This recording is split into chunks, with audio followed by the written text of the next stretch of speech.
Limbo is strange, and I played it on stream recently to prove it. Follow me on Twitch, by the way. Now, I know that's kind of the point of the game, to be a little strange, off-putting, and make you uncomfortable, spook you out a little, but I just wanted to go through with you guys how odd it really was. First, if you do not know anything about this game, it is a 2D side-scrolling puzzle game with some horror theming all throughout. Coming out in 2010, it is actually the first of only 2 current games by the game studio Playdead, with there being a second game called Inside. Now, both games have actually found great critical acclaim, both from fans and critics alike, which really I feel like ties together how much of an anomaly this and its sequel are. Now, since I haven't played Inside yet, obviously, I have no opinion on it yet, but Limbo, we can definitely get into.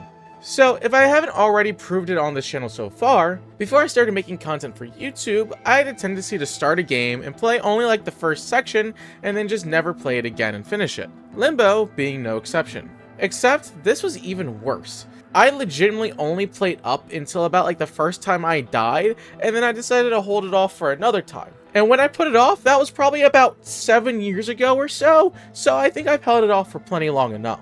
Let's get into this though and really go through my first experience of playing this game. Once the technical issues are cleared up. Is that lagging for you guys? That is lagging for you guys. How do I fix that?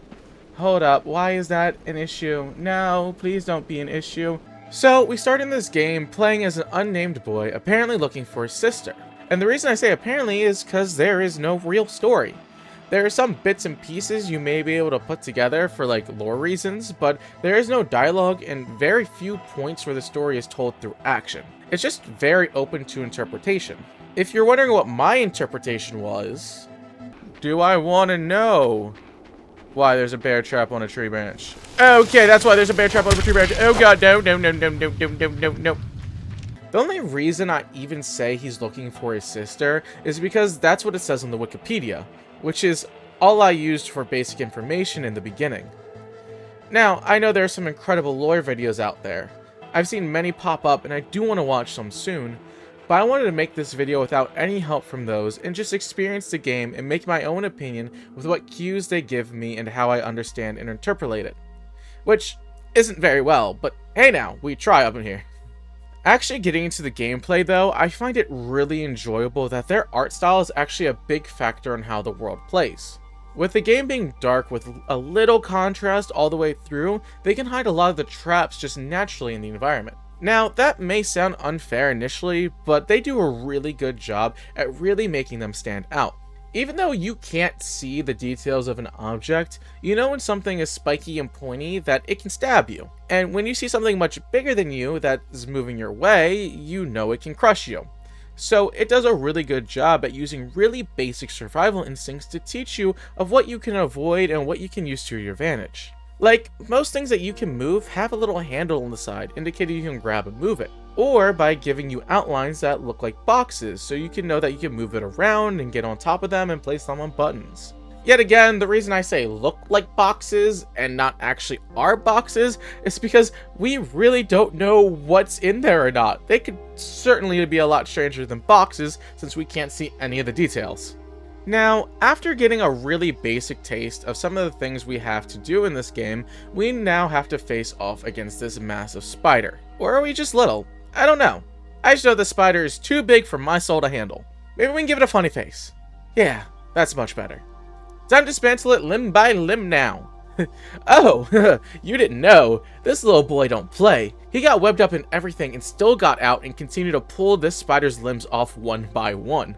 I think this was therapy for him. After turning him into an oversized bowling ball and rolling him to make sure that he can fill in a gap for us, we run into a new threat. Something that looks like a parasitic worm drops down and places itself on your head. We haven't gotten to the part yet where we know what it does yet, except for one person who has seemingly drowned themselves because of it. Which doesn't look too good for us, to be honest. Now though, we need to get past these pressure plates that if we step on, we get crushed. So that means we need to drag this dead body all the way across the field so he can get crushed and not us. At least I hope he was dead. I wasn't really sure. I didn't ask. After getting through though, we run into the first people we have seen. I don't know what we did to make them mad, but they immediately start chasing after us. So I do what I need to do and lead them through the now cancelled Salt 11. That joke really dates this video, huh? After dealing with that though, we didn't have to wait much longer to now find out what these white leech things do. They fall from their spot in the ceiling and attach to your head, which is unavoidable. Then they cause you to move in one direction, but the only way to go the other way is by going into the light. After we get a thing, which I don't know what it was, to eat off the leech off our head, we are back to moving normally. So, we fled everything. Meaning now that since we can't swim, we just made the whole world more of our own death trap. Navigating now not only raising waters, but also combating running into more of the leeches that restrict our movement. Finally, after getting out of the area with water, we just jump and immediately go down anyways because of some electricity. Having to time some of the jumps near perfectly, it's back to having the brain leech, which is just even less fun in this area as we go through an entire gauntlet to then be able to take it off. Just to have to go back through it again backwards. Making it through so much of that back and forth, we do remember that our playable character is an atrocious being, and definitely did deserve to be hunted by whoever those dudes were earlier. Ow, ow, ow, ow, ow, ow, ow, ow, jump, jump, jump, just jump, just get off it, get off of it, leave it be. Why'd you take its leg?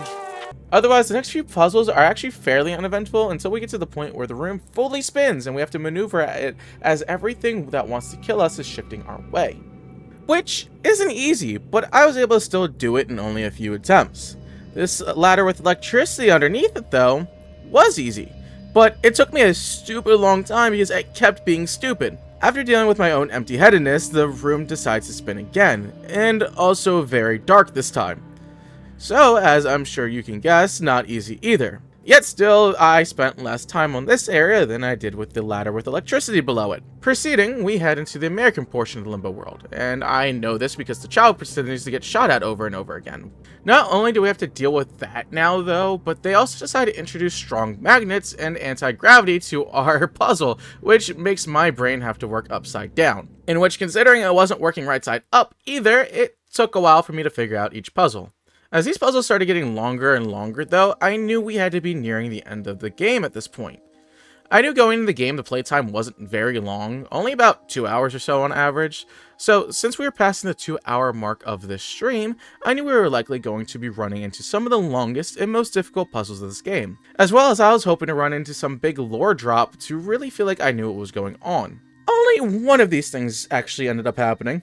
Dealing with buzzsaws, changing gravity, electricity, guns, and precise timings, we really were in the endgame. So after perfectly timing gravity, we bust through a window and walk up to her sister, then...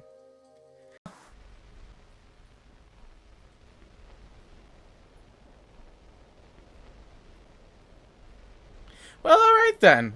Yeah, you don't really get any of the answers to anything I'm doing, so I'm really interested to figure out what the lore people found out. Because there's no way it isn't just like some crazy story someone was telling when they were high or whatnot, playing the game and trying to put together, and just said, like, at the end of the day, yeah, that works, and then everyone just kind of went with it because they felt like it really fit everything together. It's definitely, it can't be anything more than it's just like a high thought.